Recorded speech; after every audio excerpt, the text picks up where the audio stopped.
Back to my channel. This is Princess Study Hub. और आज हम लोग BA सेकेंड ईयर के थर्ड सेमेस्टर की इंग्लिश सब्जेक्ट की पोएट्री सेक्शन की पहली पोएम डिस्कस करेंगे, जिसका कि नाम है break break break. And this poem was written by Alfred Lord Tennyson. So first we discuss the background of the poem. तो अल्फ्रेड लॉर्ड टेनिसन ने ये पोएम किसको डेडिकेट की है? बिकॉज हम जितने भी पोएम पढ़ते हैं, जो भी राइटर कोई पोएम लिखते हैं, वो किसी न किसी पर्सन को डेडिकेटेड होती है। So this poem was dedicated to her best friend Arthur Henry Hallam. तो आर्थर हेनरी हेलम ने अल्फ्रेड लॉर्ड टेनिसन के जो बेस्ट फ्रेंड थे वो आर्थर हेनरी हेलम थे। कॉलेज टाइम में इनके कई सारे कलीग्स थे, बट आर्थर हेनरी हेलम इनके बेस्ट फ्रेंड थे। सो इनके फ्रेंड की जो डेथ है वो बहुत ही यंग एज में हो जाती है, जिसका कि इफ़ेक्ट जो है राइटर की लाइफ पे पड़ता है। बिकॉज एक बेस्ट फ्रेंड थे वो, तो इन जो भी बातें होती थी, जो भी प्रॉब्लम्स होती थी, सो दोनों आपस में शेयर करते थे। सो आर्थर हेनरी हेलम के जाने के बाद अल्फ्रेड लॉर्ड टेनिसन बिल्कुल अकेले पड़ गए थे, और उनके पास कोई भी ऐसा बंदा नहीं था, इंसान नहीं था, जिससे कि वो अपनी बातें शेयर कर सकें। सो वो बहुत अकेले थे, बहुत दुखी हो गए थे।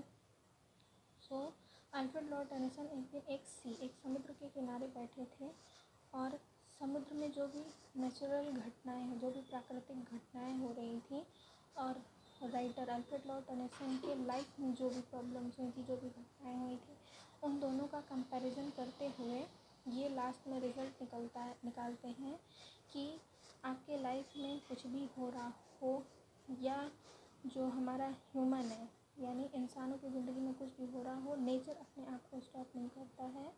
बिकॉज नेचर जो है वो परमानेंट है, और जो ह्यूमन लाइफ है वो टेम्परेरी है।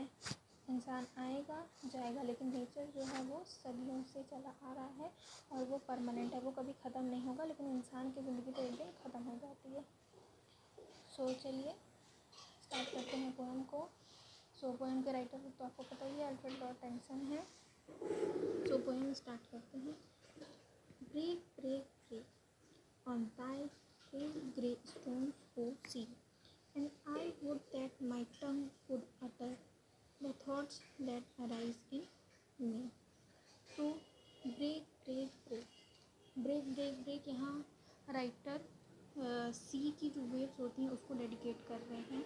वो कहते हैं सी की वेव्स को कि आओ, जितनी तेज़ी से हो सके उतनी तेज़ी से दाई ओल्ड ग्रे स्टोन्स, मतलब समुद्र के किनारे जो छोटे छोटे ग्रे कलर के स्टोन्स जमे रहते हैं, उनको आओ और तेज़ी से हिट करो।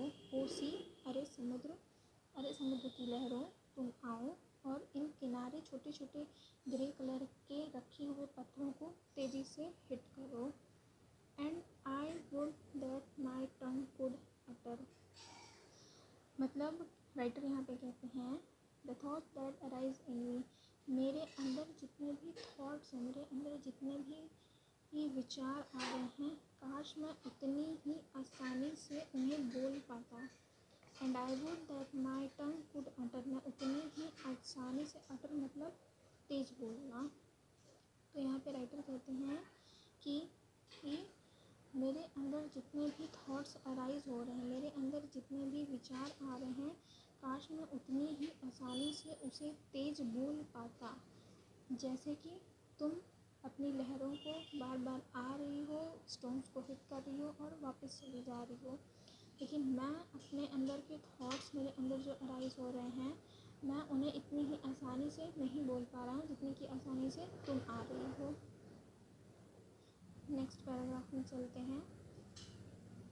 Oh well for the fisherman's boy that he shout with his sister, oh well for the sailor lad that he sings on his boat on the bay। फिर यहाँ पे राइटर कंपैरिजन करते हैं लोगों की खुशी को अपनी खुशी से, कि लोगों को तो कोई फ़र्क नहीं पड़ रहा है कि मैं कितना दुखी हूँ। तो वो कहते हैं O well for the fisherman's boy that he shout with his sister at play. Fisherman यानी मछुआरे के जो बच्चे हैं, एक लड़का एक लड़की हैं, वो भाई बहन आपस में खेल रहे हैं और खुशी से चिल्ला रहे हैं। और जो सेलर लैड है, मतलब कि जो नाविक है, वो अपनी ही बोट यानी अपनी ही नाव में बैठ बैठा अकेला मस्ती से झूमता गाता हुआ चला जा रहा है। तो बेसिकली यहाँ पर राइटर ये कहना चाहते हैं कि मैं कितना दुखी हूँ और ये लोग खुशी हैं, इन लोगों को मेरे दुख से कोई फ़र्क नहीं पड़ रहा है। तो यहाँ पे हमें इस पैरा से मोरल क्या मिलता है कि आपकी ज़िंदगी में कुछ भी अच्छी चीज़ें हो रही हों, बुरी चीज़ें हो रही हों, लोगों को इससे कोई मतलब नहीं है। वो कुछ समय के लिए आएंगे, मज़ा लेंगे और वापस चले जाएंगे।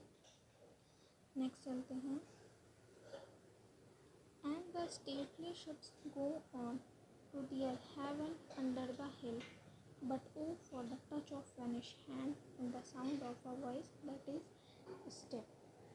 स्टेटली का मतलब होता है बिग, और हम कह सकते हैं ग्रैंड शिप, कोई बड़ी शिप। तो जितनी भी बड़ी शिप हैं, मतलब स्टेटली जितनी भी ग्रैंड और बड़े जहाज़ हैं, to their haven under the hill. Haven मतलब होता है कि एक सेफ प्लेस पे या फिर एक पीसफुल प्लेस पे वो जितने भी जहाज़ हैं वो सब जा रहे हैं। But o for the touch of a vanished hand and the sound of a voice that is still. Vanished hand का मतलब होता है कि friend which is no longer alive, मतलब कि आपका कोई ऐसा खास पर्सन जिसकी की टच को आप अब फील नहीं कर सकते हो because he is no more alive. तो यहाँ पर राइटर कहते हैं कि जितने भी ग्रैंड शिप हैं वो सब अपने एक पीसफुल प्लेस पे, अपनी सुरक्षित जगह पे जा रहे हैं, लेकिन मैं जो है अब अपने उस दोस्त की आवाज़ को या उसके टच को महसूस नहीं कर सकता हूँ, नहीं फील कर सकता हूँ, क्योंकि अब मेरा दोस्त इस दुनिया में नहीं रहा। नेक्स्ट स्टैंडर्ड में राइटर कहते हैं, break, break, break at the foot of thy crags, but the tender grace of a day that is dead will never come back to me. तो यहाँ पे राइटर कहते हैं ब्रेक ब्रेक ब्रेक आप, waves को कहते हैं कि आओ, क्रेक्स का मतलब होता है रफ या स्टीप मास्ट ऑफ रॉक, कि आओ और इन पत्थरों को, क्रेक्स मतलब बेसिकली स्टोन्स। तो राइटर कहते हैं कि आओ और जितना हो सके इन पत्थरों को ब्रेक करो, ब्रेक मतलब अपनी वेव से भिगो दो। But the tender grace of a day that is dead will never come back to me. लेकिन मैंने अपना जो गोल्डन टाइम अपने दोस्त के साथ बिताया था वो दोबारा वापस नहीं आ सकता है। जितनी की आसानी से समुद्र की जो लहरें हैं वो आ रही हैं और जा रही हैं, ठीक उसी तरीके से मेरा दोस्त एक बार चला गया इस दुनिया से तो चला गया, अब वो वापस नहीं आ सकता है। सो ये थी हमारी पोयम अल्फ्रेड लॉर्ड टेनिसन की ब्रेक ब्रेक ब्रेक। आप लोग बताइएगा आप लोग को एक्सप्लेनेशन कैसा लगा। बाकी अगर कोई भी प्रॉब्लम होती है so you are free to ask in comment section. एक पैरा का मैं आपको हर पैरा की मैं आपको एक समरी बता देती हूँ कि एक होल पैरा में राइटर क्या कहना चाह रहा है। तो फर्स्ट पैरा जो है हमारा, इसमें राइटर कहना चाह रहे हैं कि समुद्र की लहरें जितनी आसानी से आ रही हैं और इन जो ग्रे स्टोन्स हैं इनको छूकर वापस चली जा रही हैं, काश उतनी ही आसानी से मेरे अंदर भी जो थॉट्स, मेरे अंदर जो विचार हैं मैं उन्हें भी बाहर ला पाता। टंग कुड स्पीक अटर, और तेज़ी से बोल पाता। अटर मतलब स्पीक लाउड, काश मैं उतनी ही तेज़ी से उसे भी बोल पाता जैसे समुद्र की लहरें आ रही हैं। नेक्स्ट स्टैंजा में राइटर कहता है कि फिशरमैन्स बॉय और सेलर लेड, बेसिकली दुनिया में जो भी लोग हैं अपनी ज़िंदगी में क्या हो रहा है क्या नहीं उससे उनको कोई फ़र्क नहीं पड़ता है। उनके लिए वो अपनी लाइफ में मूव ऑन करते जा रहे हैं और उनको आपकी प्रॉब्लम से कोई फ़र्क नहीं पड़ता है। नेक्स्ट स्टैंजा में राइटर कह रहे हैं कि जितनी भी ग्रैंड शिप्स हैं वो सब अपने पीसफुल और सेफ प्लेस पे जा रही हैं, लेकिन मैं अपने उस दोस्त की आवाज़ और टच को महसूस नहीं कर सकता बिकॉज मेरा फ्रेंड जो है वो अब इस दुनिया में नहीं रहा। नेक्स्ट स्टैंजा में राइटर कहते हैं कि break break break at foot of thy crags, मतलब समुद्र की लहरों को वो आमंत्रित करते हैं और कहते हैं कि जितनी तेज़ी से हो सके आओ और इन इन पत्थरों को छूकर वापस चले जाओ, but the tender ways of a day, लेकिन मेरे लाइफ के जो गोल्डन टाइम थे, जो बेस्ट डेज थे, वो जा चुके हैं and will never come back to me again. और अब वो दोबारा मेरे पास नहीं आ सकते हैं। मतलब टाइम एक बार बीत गया सो बीत गया, he is no more come back to that person.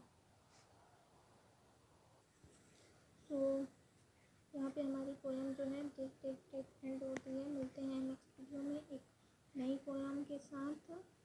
So thanks for watching the video, keep share and subscribe the channel.